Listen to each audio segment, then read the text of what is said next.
What if I told you that the people who smile at your struggles are not always smiling at your success?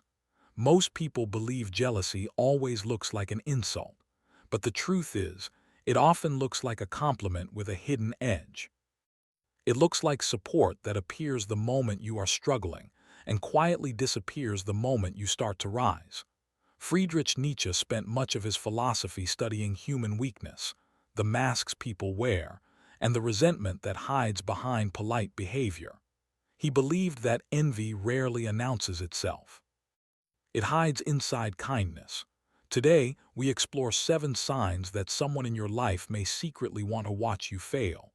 Stay until the end, because the 7th sign is the one most people only recognize after the damage is already done. Sign 1. The backhanded compliment. Some praise is not really praise. It is criticism wearing a softer face. "I'm surprised that actually worked out for you. Wow, didn't expect that from you." These lines sound like admiration, but underneath, they carry a quiet insult. This can happen because open jealousy makes a person look small. A backhanded compliment lets someone release their envy without ever admitting it exists. Nietzsche often wrote about resentment disguising itself as morality, as kindness, as concern. Through a Nietzsche-inspired lens, this is the same pattern: envy wearing the mask of a compliment. Learn to notice tone, not only words. A compliment that shrinks you is not kindness. It is envy in disguise. Sign 2. The convenient absence. Notice who is present during your failures and who is present during your wins. Some people are endlessly available when you are struggling. They listen. They comfort you. But the moment you succeed, they grow distant, busy, quiet. This often happens because your success can threaten how someone sees themselves. Your rise forces them to face their own stillness. Nietzsche warned that the weak often prefer company that stays beneath them, because comparison can threaten identity more than failure ever does. Watch who stays present through your wins, not only your losses. True support does not disappear when you succeed. It grows louder. Sign 3. The constant comparison. Some people cannot celebrate you without mentioning someone else. You share good news and somehow the conversation turns to someone who did it faster, bigger, or first. Your moment quietly shrinks.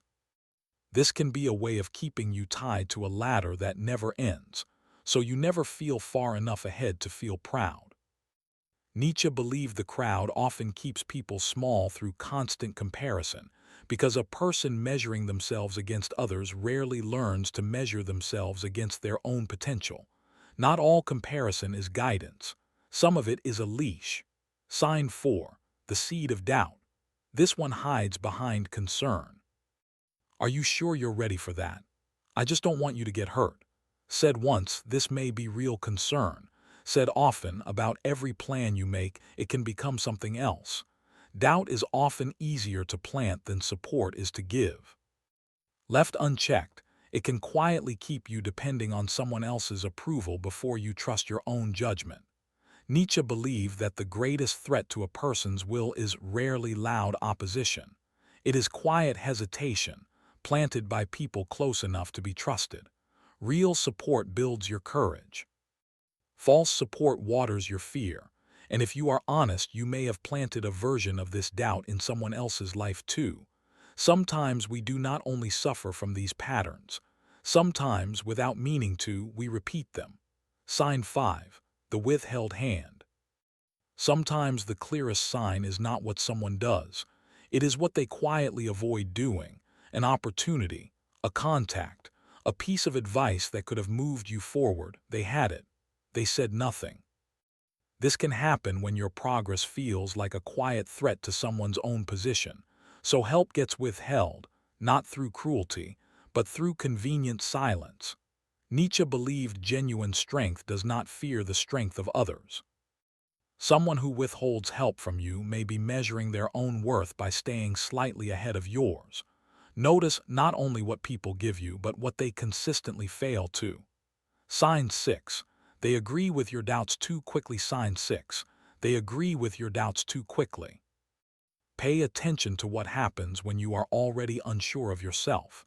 Someone who wants to see you rise will usually challenge that uncertainty. Someone who does not may simply agree with it. Yeah, maybe that isn't really for you. Said gently, said like a friend. This is often the quietest version of sabotage, because it rarely looks like an attack.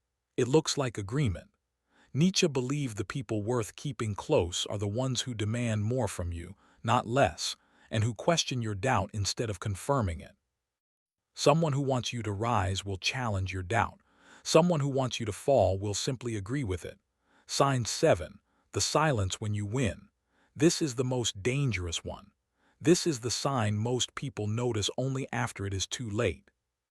You finally reach the milestone, the promotion, the launch, the goal you worked years for, and the person who was always around, always commenting, always present, suddenly has nothing to say. No message, no congratulations, just distance arriving quietly without an explanation. This type does not destroy you loudly. They destroy you through absence. Nietzsche warned that the most dangerous people are rarely the ones who oppose you openly. They are often the ones who quietly withdraw the moment you rise beyond where they expected you to stay. Not with cruelty, not with words, but with the applause that never comes. None of this means living in suspicion of everyone around you. It means learning to watch quietly, the way Nietzsche believed the strong must learn to watch, without needing to accuse, without needing to react, simply by noticing who remains and who quietly disappears. Protect your peace, protect your attention, protect your progress, protect your future. Not loudly, not suddenly, but quietly, slowly, through every choice you make about who stays close to you. Now ask yourself, which of these 7 signs have you seen most clearly in your own life? And is there someone you have been making excuses for far too long? Write the number in the comments. If this video changed the way you see the people around you, subscribe for more Nietzsche-inspired lessons on psychology, self-respect, and personal growth.